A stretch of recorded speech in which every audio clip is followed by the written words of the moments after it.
Happy President's Day. For today's video, I'm going to be cooking one president's favorite breakfast. And that president is William McKinley. I do know William McKinley due to the fact that I did live in the town where William McKinley lived, which is kind of cool. And he was quite a simple man when it came to his foods. And his favorite breakfast was called a red flannel hash. I've seen this in other vintage cookbooks and have always been curious about it, so now is a great day to try it. Grab a pan. Let's start with a couple tablespoons of butter. Let's chop an onion and cook it in that butter. I chopped up a can of corned beef. Let's add that. We need a can of diced potatoes. I'm going to try these Cajun style ones.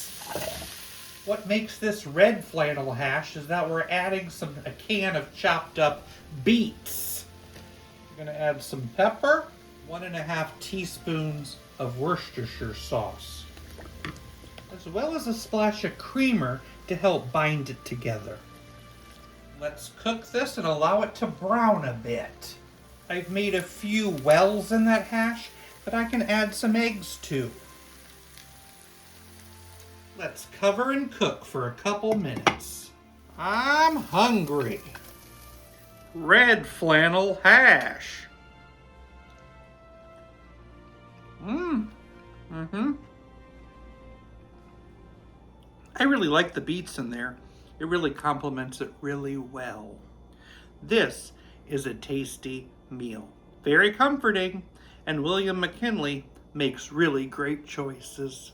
I think I'll give this a 7.5 out of 10. I just got hired at a thermometer factory. It's a temp job.